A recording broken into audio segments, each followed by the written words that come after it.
Hello my dear students. So today this is the last video of this chapter, Heredity and Evolution. Okay. Now evolution and classification. What is the relationship between these two terms?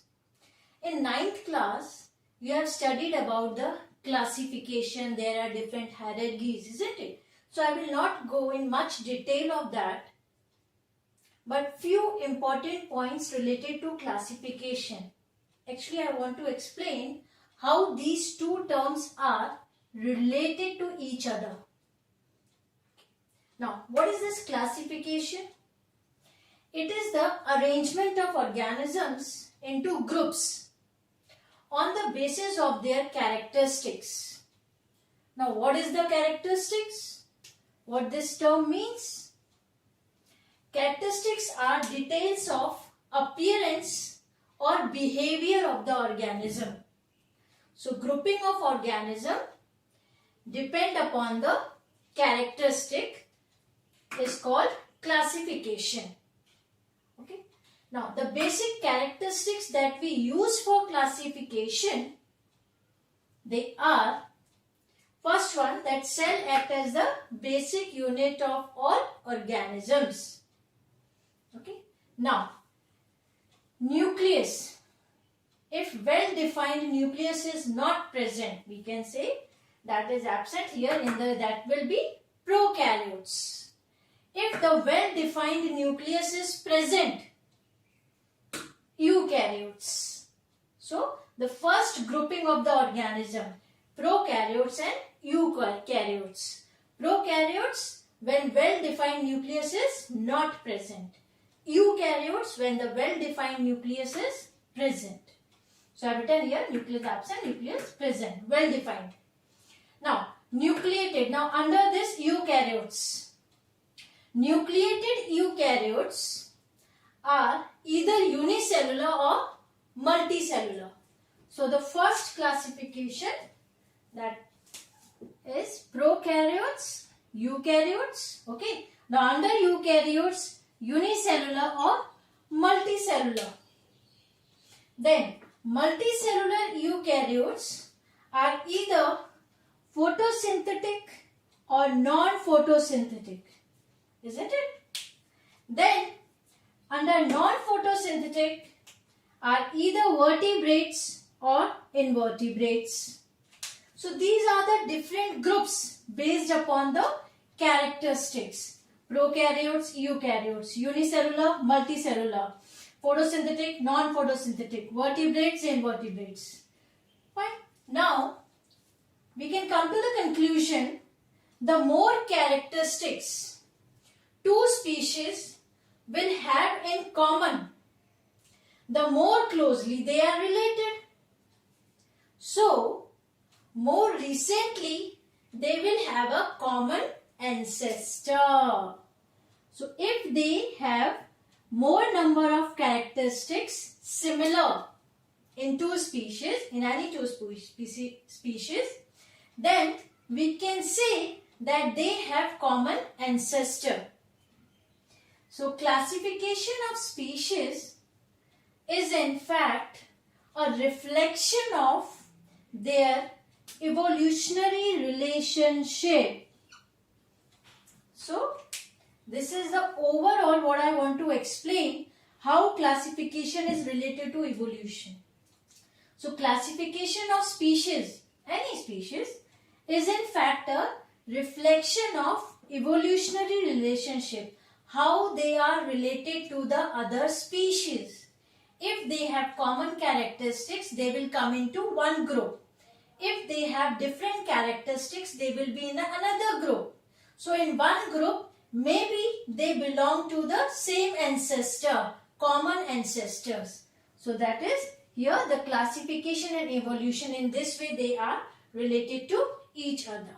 Okay. Now, under the evolutionary relationship, how we see the characteristics?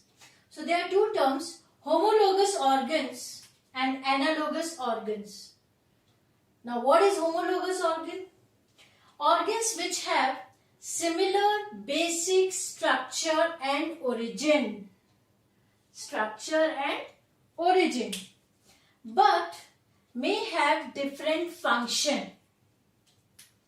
So that is called homologous organ. Example for this: hands of human beings, wings of birds. In your textbook they have given that is limbs of lizards, frog. So for this is better. I always say whenever you are watching my videos, you open your textbooks. So for this, please open first page 152. There they have given the diagrams, okay, of all these 4 types of limbs.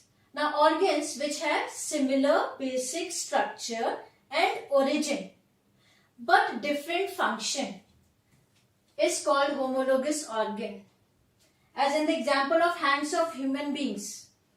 So that is used for writing or pulling or throwing or lifting something. For so many things we use our hands. Wings of birds for flying purpose. So there, in both the cases, the basic structure is same, but the function is different. So that is homologous organs. Next is an analogous organ. So all organs which have different basic structure and origin but similar function. Example for this: wings of birds and bats. In both the cases, they are using their wings for flying purpose. But here, the basic structure and origin is different when we see the structure of bat and wing. In the case of bat, you can see here like this, isn't it? And they have hook. In the case of birds, all of feathers. So this is the case of bat. So analogous organs, organs which have different basic structure and origin but same function is called analogous organ. And in your textbook also they have given this diagram example with diagram. You can see that. Now in board exam, how they ask question based upon this. This topic is very important. So for 2 marks, sometimes they ask differentiate between homologous and analogous organ. Then you have to write the definition and example. So 2 points of each. And once they have asked in this way also, how are the wings of a bat differ from the wings of a bird? Okay, so if this question comes for 1 mark, usually they ask this question for 2 or 3 marks. So if they ask for 2-3 marks, then what do you have to write? As I have shown the structure, the difference between, but the function is same.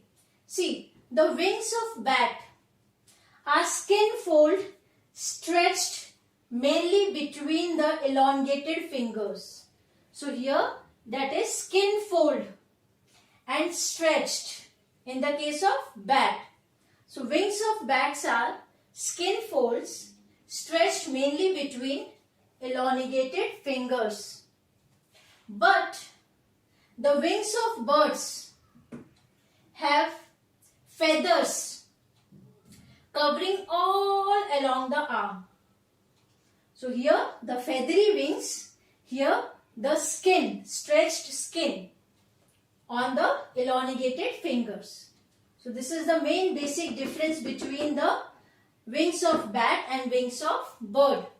And then you can write here the structure of wings of bat and birds are different, but they perform same function, and this is called analogous organs. So if they ask this question for 2 or 3 marks, so first you have to write this, how they are different.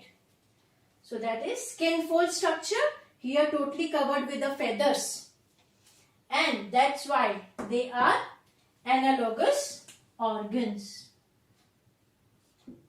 Okay, so just have a look of this and please go through the diagrams which they have given in the textbook That is, for example of homologous organ and for analogous organs.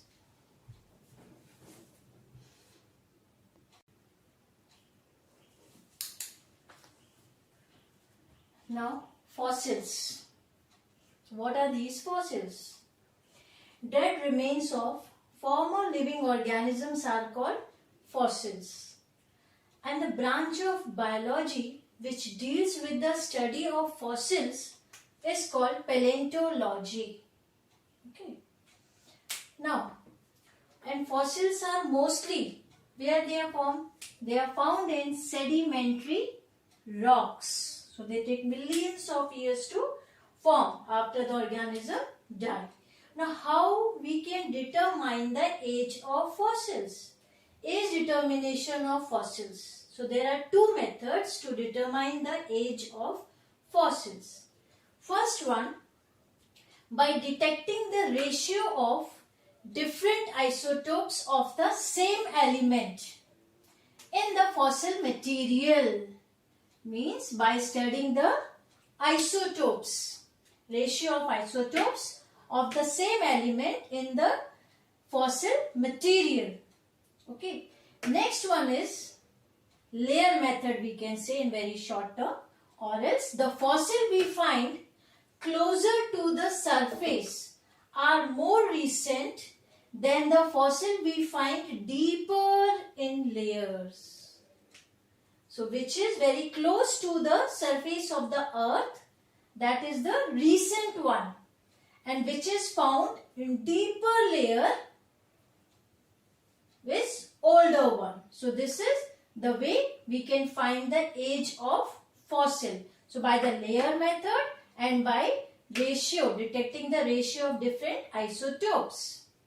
Now what are the significance? What is the need that we have to study about the fossils? So significance of fossils. Fossils provide direct evolution evidences. So they provide direct evidence of evolution. Second, fossil records also provide the information related to missing link between two groups of organisms. Example, I think you have heard about Archaeopteryx.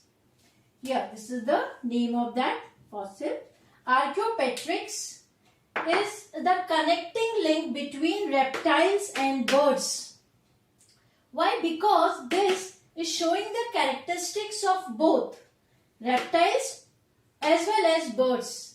So this is the connecting link. So fossil record always provide or also provide the information related to missing link between the two groups of organisms. Okay, and evidence of evolution. So this is the importance why we have to study about the fossils. Now, as we are discussing about the evolution, so evolution by stages, how that take place. Usually we want to study the evolution by stages. There are two types, that is the convergent evolution and divergent evolution. Now what is this convergent evolution? Formation of similar looking organ or organism from different ancestors. This is very important. It's called convergent evolution. Means different ancestors are there, but they are giving us one similar looking organ or organism, but the ancestors are different, isn't it? So example of convergent evolution. So formation of similar looking organ or organism from the different ancestors.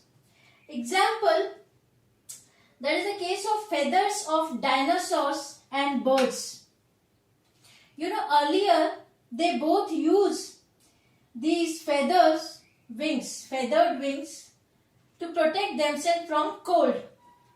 Later on, birds, they used those wings for flying purpose also. But dinosaurs they have not used. They are using their wings, feathered wings for, or feathers on the body also, for protecting themselves from cold. So here this shows that there is a connecting link, or the birds they are connected to the reptiles because they have few similar characteristics, right? So having feathers, and dinosaurs that comes under reptiles category, isn't it? So here this is the example of convergent evolution. Another one, eyes of insects, octopus and vertebrates. You know about the simple eye and compound eye? Compound eye that having a number of ommatidias. Simple eye as we have vertebrates. So here this one, the structure, the organ, that is the eye, but the ancestors are different. Insect, octopus, vertebrates. But ultimately what they are giving? Similar looking organ or organism. So here the organ, eye. So this also comes under the example of convergent evolution. Okay. Now come to the divergent evolution. Formation of dissimilar looking organ or organism from common ancestor. Now here the ancestor is common. Here the ancestors are different. Is called convergent evolution. Just wait, sorry. Is called divergent evolution. Just wait.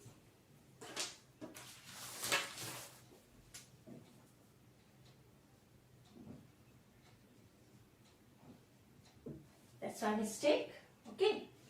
So, formation of dissimilar looking organism from common ancestors, okay, is called divergent evolution. Now here the best example is wild cabbage. From the wild cabbage, many varieties we have developed by the process artificial selection. Okay, artificial means depend upon the human need. We did few changes in the wild cabbage and then we got a number of results. If you want to see the picture of all these, it's better open page 156 of your textbook. So here, that is evolution from the wild cabbage. They developed 6 varieties: cabbage, broccoli, cauliflower, kohlrabi, kale, red cabbage. Now how? So here we can say in the center wild cabbage, and then they developed 6 varieties. 6, isn't it? So here formation of dissimilar looking organism, 6 varieties from the common ancestor here is called divergent evolution. First one, cabbage. How they have developed this? From the wild cabbage. Very short distance between the leaves. This characteristics they have taken from the wild cabbage. Mainly. So important character they have considered, that is short distance between the leaves. Then they developed the cabbage. In the case of broccoli, they considered arrested flower development. In the case of cauliflower, sterile flowers together. Then they got the result cauliflower. Kohlrabi, swollen part of the plant, which later on we use for our eating purpose.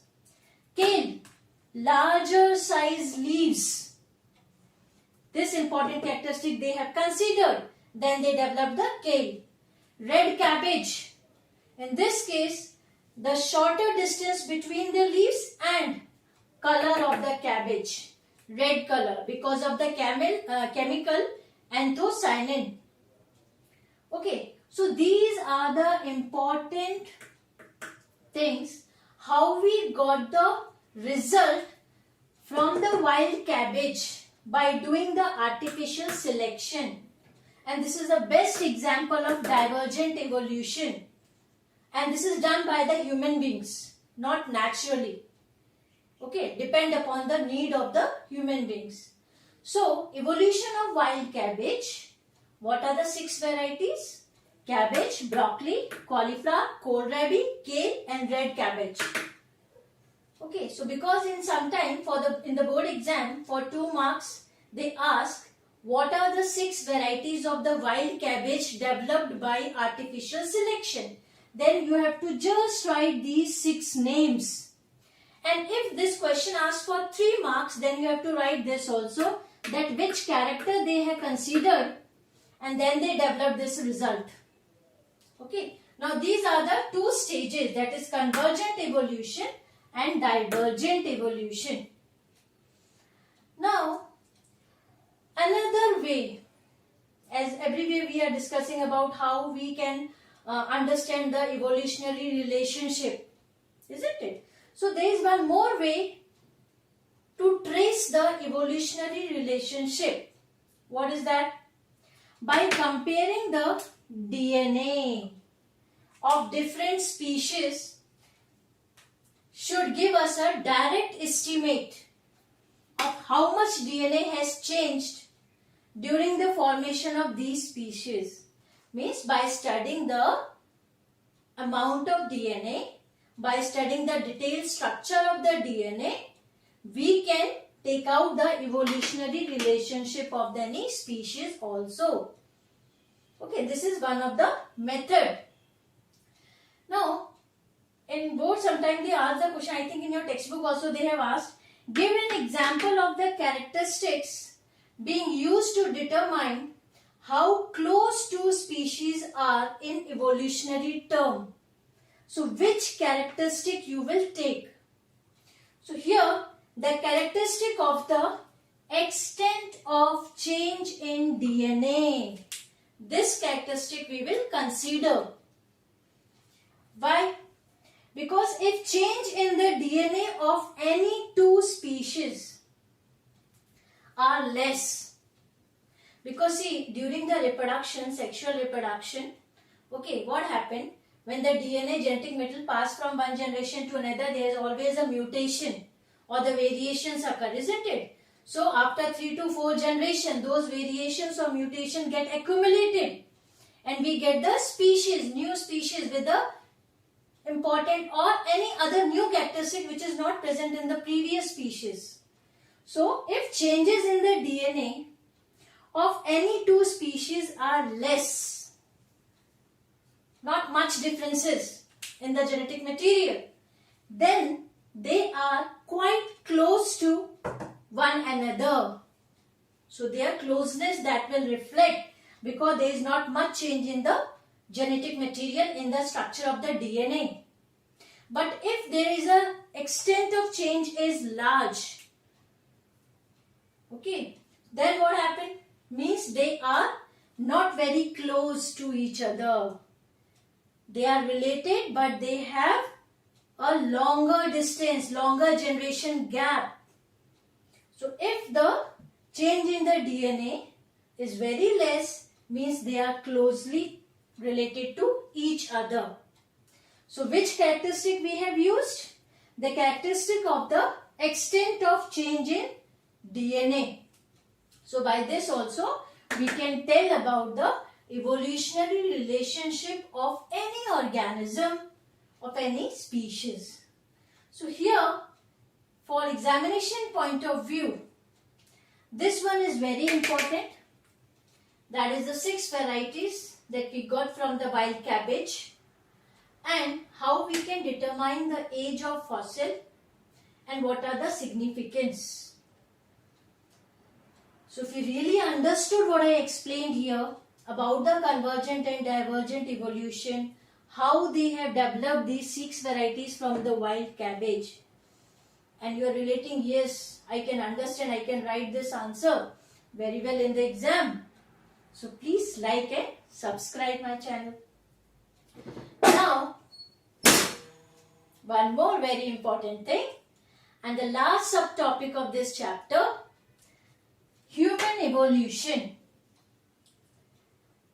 Now, to construct the evolutionary history of man, human being, we usually use three approaches or three methods. Now what are those? First one is the historical method. Now what is this? In the form of fossil records. So whatever the information we will get from the fossils record, then we will create the evolutionary history of the human being. So this is a historical method. Next is the comparative method. Here the comparison of the protein and the DNA sequencing of any two species, okay, or any two generations, when we compare the protein and DNA sequencing. So at that time we will come to few conclusions, whether they are closely related, whether that generation is ancestor of the present one or not. So we must always remember one thing, that no living form is directly ancestral to any other living form. Example I will tell you, chimpanzees. Actually, chimpanzees are not the ancestors of human beings. Rather, we can say that both chimpanzee and human beings, they have common ancestors a long time ago. But chimpanzees are not the ancestor of human beings.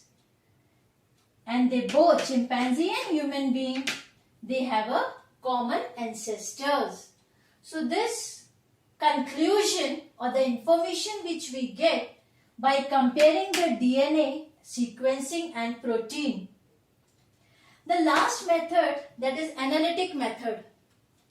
That is by studying the developmental stages of embryo. Okay. So from embryo to adult, all the development stages, when we go in a detail, because few organisms in the starting, they have the similar stages, but later on they differ. So by studying the developmental pattern of any organism from embryo to adult, we can come to the conclusion that what is the evolutionary history of that particular organism. So this is analytic method. So three approaches we use to construct the evolutionary history of man. Now, very important thing, from where that arises. So genetic footprint, human beings, I am talking about the human beings, Homo sapiens. So genetic footprint of earliest members of the Homo sapiens can be traced from Africa. Okay. Now 1000 years ago, some of the ancestors left and spread from Africa to different places. Where? To America, Australia, Indonesia, Philippines, Asia and Europe. And then they spread throughout the planet of this earth. Okay, so these are the genetic footprint that start from Africa and they spread throughout the whole earth, from Africa to other part of the planet. So this is all about the genetic footprint, from where they arises and then they spread. So this is all about the human evolution. Okay. So in this way, this last subtopic is also over. This heredity and evolution chapter, whole chapter, over. In 10th class, you have 6 chapters in bio. Life process, control and coordination, how do organisms reproduce, heredity and evolution, our environment, and management of natural resources. So these 4 major chapters of bio we have finished, and they are very important for the examination point of view, for the board exams. Now only 2 chapters are left. For that also, I will make videos, I will upload, because even those chapters are very important, but they are on the general topics. You are very much aware of those topics. Okay, and they are very interesting also. So these 4 chapters are very, very important. Whenever you are going through my videos, I always say, please open your textbook, go through each and every detail simultaneously. You can pause this video in between, read that page or paragraph from your textbook, then again you can start, so that easily you can understand. Okay. Now I will prepare next video, that is of our environment. So by that time, just have a look of this. Thank you.